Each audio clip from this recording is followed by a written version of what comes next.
आप सभी को मेरा सादर नमन। मैं ऋषि गजाल यूपीएस कुसुम्बी उन्नाव से आज फिर पाठ योजना लेकर प्रस्तुत हुई हूँ। यह पाठ योजना पर्यावरण की है। इसका शीर्षक है आपदाएं एवं उनका प्रबंधन। यह पाठ नंबर 13 है। प्रकरण इस प्रकार है। समान उद्देश्य। छात्र पर्यावरण को समझेंगे। पर्यावरण शिक्षा द्वारा छात्रों में राष्ट्रीय प्रेम और अंतर्राष्ट्रीय प्रेम भावना उत्पन्न किया जा सकता है। छात्र पर्यावरण की समस्याएं जानेंगे और उन्हें दूर करने का प्रयास करेंगे। विशिष्ट उद्देश्य में छात्र प्राकृतिक आपदाओं के बारे में जानेंगे। छात्र प्राकृतिक आपदाओं से होने वाले विनाश के बारे में जानेंगे। छात्र मानव जनित आपदाओं का ज्ञान पाएंगे और उन्हें कम करने के प्रयासों के बारे में जानेंगे। छात्र मानवीय आपदाओं के प्रति सतर्क रहेंगे। पाठ योजना में आवश्यक शिक्षा सामग्री इस प्रकार है। समान सामग्री श्यामपट्ट, डस्टर, चौक या मार्कर। विशेष सामग्री फ्लैश कार्ड, दीक्षा ऐप। पूर्व ज्ञान। छात्र बाढ़ और तूफान जैसे शब्दों का ज्ञान रखते हैं। प्रस्तावना इस प्रकार है। शिक्षिका जो हैं वो एक फ्लैश कार्ड दिखाती हैं और पूछती हैं यह किस चीज़ का चित्र है। राम जो है वो उत्तर देता है यह बाढ़ का चित्र है। फिर शिक्षिका जो है वो चित्र दिखाती हैं और पूछती हैं यह किस चीज़ का चित्र है। संध्या कहती है यह तूफान का चित्र है। फिर शिक्षिका पूछती है आपदाएं किसे कहते हैं। कोई उत्तर नहीं आता है। शिक्षिका जो है वो पाठ के बारे में प्रस्तुतिकरण यहीं पर करती हैं। ये जो है पूरा उसका व्यू है। अब जो है शिक्षिका आपदाओं के बारे में बताती हैं। शिक्षिका समझाती हैं कि अचानक होने वाली ऐसी विनाशकारी घटना जिससे व्यापक स्तर पर उस क्षेत्र के जीवधारियों की जान माल की क्षति होती है उसे आपदा कहते हैं। आपदाएं दो प्रकार की होती हैं, प्राकृतिक आपदा और मानव जनित आपदा। तो फिर शिक्षिका जो हैं वो आपदाओं का जो है वर्गीकरण करती हैं। एक तरफ प्राकृतिक आपदाओं के बारे में लिखती हैं। भूकंप, ज्वालामुखी, भूस्खलन, बाढ़, सूखा, वन में आग लगना, शीतलहर, समुद्री तूफान, लहर, सुनामी, आकाशीय बिजली का गिरना, बादल का फटना, यह सब जो है प्राकृतिक आपदाएं हैं। मानव जनित आपदाएं जो हैं बमों का फटना, नाभिकीय रिएक्टर संयंत्रों से रेडियो एक्टिव तत्वों का रिसाव, मानव जनित भूस्खलन, मिट्टी का कटाव, जनसंख्या विस्फोट, भीषण रेल या वायु दुर्घटना, आग लगना, महामारी, रासायनिक कारखानों में जहरीली गैसों का रिसाव। अब जो है शिक्षिका ने मानव जनित आपदाओं के जो हैं वो फ्लैश कार्ड दिखाए। जैसे कि यहाँ भीषण रेल दुर्घटना और कार दुर्घटना, यहाँ पर जो है बमों का विस्फोट है, यहाँ पर जनसंख्या विस्फोट है और यह जो है आग लगना, ये सब जो है मानव जनित आपदाएं हैं।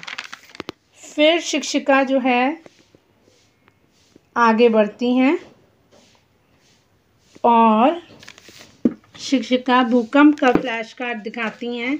शिक्षिका पूछती कि ये कौन सी प्राकृतिक आपदा है। संध्या कहती है भूकंप। शिक्षिका प्रशंसा करते हुए कहती हैं बहुत अच्छे। उच्च तीव्र वाले भूकंप से ज़मीन हिलने के कारण घर इमारतें गिरने लगती हैं, ज़मीन पर दरार पड़ने लगती है, बस्तियां बलमे के ढेर में बदल जाती हैं, लोग और पशु दबकर मर जाते हैं। उन्होंने भूकंप का ये चित्र दिखाया था। इसी प्रकार शिक्षिका दूसरा जो है चित्र दिखाती हैं और पूछती हैं कि ये क्या है। बच्चे कृष्णा बोलता है ज्वालामुखी का फटना। शिक्षिका प्रशंसा करती हैं और कहती हैं ये क्यों होता है। कोई उत्तर नहीं आता तो शिक्षिका समझाती हैं पृथ्वी का आंतरिक भाग बहुत गर्म है। अधिक ताप के कारण पृथ्वी के अंदर के पदार्थ एवं चट्टानें पिघलकर लावा बन जाती हैं। इससे मैग्मा शक्तिशाली गैसों के प्रभाव से ऊपर उठता है। यहाँ कहीं भी धरातली सतह कमज़ोर होती है, वहाँ से शक्तिशाली गैसें सतह को तोड़कर विस्फोट ज्वालामुखी के रूप में प्रकट होते हैं। शिक्षिका पूछती हैं, इससे क्या हानि होती है? सुनना, मानव बस्तियाँ नष्ट हो जाती हैं। आगे जो हैं बच्चे ज्वालामुखी के बारे में बताते हैं। जैसे कृष्णा कहता है जंगल जलकर नष्ट हो जाते हैं। अंकित बताता है नदियाँ तथा झीलें लावा से भर जाती हैं। शिक्षिका सबकी प्रशंसा करती हैं।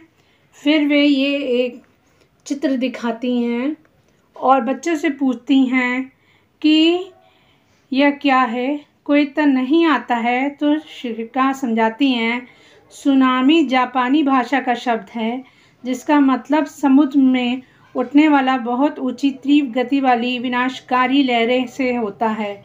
जब समुद्र में या उसके आसपास भूकंप या ज्वालामुखी प्रचंड रूप में होता है तो उसके कारण से समुद्र में सुनामी लहरें उत्पन्न होती हैं। इसकी गति 700 किलोमीटर प्रति घंटा होती है। इसके बाद शिक्षिका चक्रवात या तूफान की बात करती हैं। उसके लिए यह जो है वो चित्र दिखाती हैं और बच्चों से पूछती हैं कि चक्रवात क्या है, कोई तो नहीं आता। शिक्षिका समझाती हैं चक्रवात की उत्पत्ति स्थलीय एवं समुद्री दोनों भागों में होती है। समुद्री चक्रवातों को विश्व में विभिन्न देशों में अलग अलग नामों से जाना जाता है। चीन, जापान, फिलीपीन में टाइफून, बांग्लादेश तथा भारत में चक्रवात, संयुक्त राज्य अमेरिका में हरिकेन के नाम से जाना जाता है। उसके बाद शिक्षिका फिर आगे बढ़ती हैं और बच्चों को यह चित्र एक दिखाती हैं जो कि बाढ़ का है और पूछती हैं कि यह फ्लैश कार्ड किस चीज़ का है। अंकित बताता है बाढ़ का। शिक्षिका प्रशंसा करती हैं। वो कहती हैं बाढ़ से क्या होता है। विजय बताता है जब स्थानीय भाग लगातार कई दिनों तक जलमग्न रहे तो उस स्थिति को बाढ़ कहते हैं। इससे जान एवं माल का बहुत नुकसान होता है। इससे जानवरों को भी हानि होती है। फिर शिक्षिका जो है भूस्खलन का फ्लैश कार्ड दिखाती हैं और बच्चों से पूछती हैं कि ये किस चीज़ का चित्र है, कोई उत्तर नहीं आता है। तो वो समझाती हैं कि जब ऊंचे स्थानों में अधिक मात्रा में मिट्टी, चट्टानें, वनस्पति आदि खिसक कर निचले भाग में जमा होती हैं तो उसे भूस्खलन कहते हैं। फिर शिक्षिका सूखा, शीतलहर, आकाशीय बिजली के बारे में जो है बात करती हैं। वे उन लोगों को ये निम्न चित्र दिखाती हैं। उसके बाद वह पूछती हैं यह फ्लैश कार्ड जो हैं वो किस बात, कौन सी प्राकृतिक आपदाओं के हैं। राधा ने बताया आकाशीय बिजली, सुनैना ने कहा शीतलहर, संध्या ने बताया सूखा। शिक्षिका प्रशंसा करती हैं और फिर वे आगे बढ़ती हैं। अब वे मानव जनित आपदाओं के बारे में बात करने जा रही हैं। उसमें उन्होंने बच्चों को फ्लैश कार्ड दिखाया और बच्चों से पूछा कि यह फ्लैश कार्ड किस चीज़ का है, कोई तो नहीं आता है। तो उस पर शिक्षिका जो है वो उत्तर देती हैं यह मानव द्वारा जनित आपदा है। परमाणु बम युद्ध में उपयोग किए जाते हैं जिससे वहीं का सब कुछ नष्ट हो जाता है। और दूसरी तस्वीर में एक परमाणु ऊर्जा प्लांट है। अगर किसी गलती के कारण रेडिएशन फैल जाए तो बहुत नुकसान होता है, शारीरिक नुकसान भी होता है।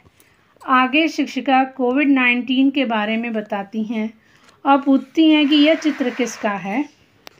उन्होंने यह चित्र दिखाए हैं। छात्र बोलते हैं यह चित्र कोरोना वायरस के हैं।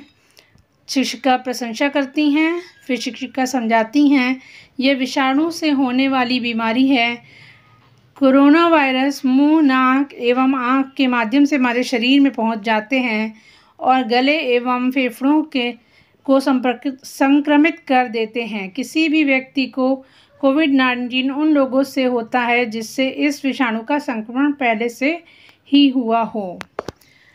यहाँ पर शिक्षिका जो है कोविड-19 से बचने के उपायों के चित्र दिखाती हैं। वे बच्चों से पूछती हैं कि इसके बचाव और सावधानियाँ क्या हैं। कृष्णा कहता है मुंह पर मास्क लगाना चाहिए। संध्या कहती है साबुन एवं हैंड सैनिटाइज़र से हाथ धोने पर विषाणु नष्ट हो जाते हैं। शिक्षिका और भी चित्र जो हैं वो दिखाती हैं। उसके बाद सुनैना बोलती है कि संक्रमित व्यक्ति से 2 गज की दूरी बनाकर रखना चाहिए। राहुल कहता है टीकाकरण करवाकर कोविड से हमें बचा जा सकता है। फिर शिक्षिका एड्स के बारे में बच्चों से बातचीत करती हैं। वह कहती हैं एड्स क्या बीमारी है, बच्चे कोई उत्तर नहीं देते हैं। शिक्षिका एड्स एक लाइलाज बीमारी है। HIV ह्यूमन इम्यूनोडिफिशियेंसी वायरस नाम के विषाणु से होती है। एड्स का फुल फॉर्म है एक्वायर्ड इम्यून डिफिशियंसी सिंड्रोम। उसके बाद जो है फिर शिक्षिका समझाती हैं कि एड्स का संक्रमण खून एवं अंतः स्रावित पदार्थों का रोग व्यक्ति से स्वस्थ शरीर में पहुंचते हैं। HIV संक्रमित माता से गर्भस्थ शिशु को संक्रमित हो सकता है। HIV विषाणु युक्त सुइयों को स्वस्थ शरीर में लगाए जाने पर एड्स हो सकता है। HIV संक्रमित रक्त चढ़ाने पर स्वस्थ व्यक्ति को संक्रमण हो सकता है। फिर शिक्षिका एड्स के बचाव के बारे में बात करती हैं और बताती हैं कि इंजेक्शन हेतु विसंक्रमित सफाई साफ नई सुई का प्रयोग करना चाहिए। रक्त चढ़ाए जाने पर पूर्व उसकी जांच अनिवार्य रूप से कर लेना चाहिए। ये कुछ चित्र और दिखाती हैं। उसके बाद फिर शिक्षिका जो हैं वो जानकारी देती हैं कि नशीली दवाओं के इंजेक्शन नहीं लेने चाहिए। फिर वे इबोला नामक बीमारी के बारे में बात करने लगती हैं और यह चित्र बच्चों को दिखाती हैं। वो बोलती हैं कि इबोला से आप क्या जानते हैं। बच्चे को उत्तर नहीं दे पाते तो वो समझाती हैं कि यह एक संक्रमित रोग है जो इबोला नामक विषाणु से होता है।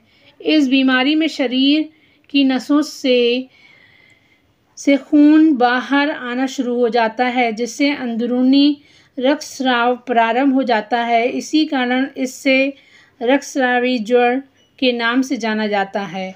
इस रोग का नाम Ebola democratic Republic of Congo को इबोला नदी के पास स्थित एक गांव में हुई थी।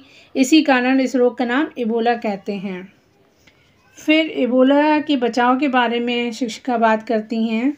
इबोला विषाणु के संक्रमण जानवर जैसे बंदर, चमगादड़ या सुअर आदि जानवरों से होता है या इनकी लार, पसीना, संक्रमित खून के संपर्क से आने से फैलता है।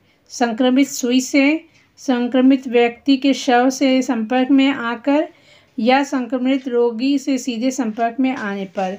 इसलिए जो है ये दिखाती हैं कि किन चीज़ों से जो है ये इबोला बीमारी हो सकती है और इससे कैसे बचाव करना चाहिए। फिर वो बचाव के लिए बताती हैं आसपास सफाई रखते हैं और साबुन से हाथ धोते हैं। आसपास मच्छरों को ना पनपने दें। संक्रमित व्यक्ति के संपर्क में जाने से बचें। इबोला बीमारी में मरने वाले व्यक्ति के कपड़े, चादर का उपयोग में नहीं लानी चाहिए और इनसे दूर रहना चाहिए। उसके बाद शिक्षिका आपदा प्रबंधन की बात करती हैं। वे समझाती हैं कि भारत में 2005 में आपदा प्रबंधन विधेयक पारित किया गया था। इसके अधिनियम द्वारा राष्ट्रीय आपदा प्रबंधन प्राधिकरण का गठन किया गया। फिर वो जो है कुछ जो है आपदा प्रबंधन की संस्थानों की संरचना के बारे में दिखाती हैं। उसके बाद ये कैसे किया जा सकता है, इससे कैसे बचा जा सकता है, शिक्षिका उसके फ्लैश कार्ड जो है वो दिखाती हैं। तो शिक्षिका समझाती हैं कि आपदा से जो है के समय खुद डरे ना और दूसरों को न डराएं। आपदा के समय प्रयोग होने वाले उपकरणों जैसे अग्निशमन यंत्र, नाव, मेडिकल किट आदि को व्यक्ति हर वक्त तैयार रखे। विद्यालयों में आपदा पर आधारित चित्र प्रदर्शित, नाटक एवं वाद विवाद प्रतियोगिता कराएं जिससे कि बच्चे इसके प्रति जागरूक हों। भूकंप आने वाले बचाव, आग लगने पर बचाव और आपदाओं पर मॉक ड्रिल कराएं। आपदा प्रबंधन की टीम में कुछ साथियों को विद्यालय में बुलाकर चर्चा करें। अधिक से अधिक पौधारोपण करें। आवश्यकता से अधिक प्राकृतिक का दोहन ना करें। भूकंप रोधी वाले मकान बनाएं। भूकंप रोधक वाले मकान बनवाएं। उसके बाद शिक्षिका फिर अब ये पाठ ख़त्म होता है तो वे जो है पहले शाम पर सारांश लिखती हैं और बताती हैं कि उन्होंने क्या क्या डिस्कस किया है। पहले उन्होंने पाठ को डिस्कस किया जो आपदा एवं उसका प्रबंधन है नाम। आपदाओं के प्रकार जो है फिर डिस्कस हुए थे जिसमें प्राकृतिक आपदाएं और मानव जनित आपदाएं डिस्कस हुई हैं। उसके बाद आपदाओं को रोकने, जन धन हानि के काम करने के लिए क्या कार्य करने चाहिए वे दिखाए गए हैं और ये पाठ यहीं पर समाप्त हुआ है। फिर शिक्षिका आकलन हेतु बोध प्रश्न करती हैं। प्राकृतिक आपदाओं के नाम लिखिए। ज्वालामुखी के विस्फोट से होने वाले नुकसान को बताइए। कोविड-19 के बारे में लिखें। गृह काल में शिक्षिका मानव जनित आपदाओं के नाम लिखिए। आपदा प्रबंधन के उपाय बताइए। एड्स कैसे फैलता है, इसके बचाव के उपाय बताइए। फिर उसके बाद शिक्षिका बच्चों को प्रोजेक्ट कार्य देती हैं। शिक्षिका छात्रों को प्राकृतिक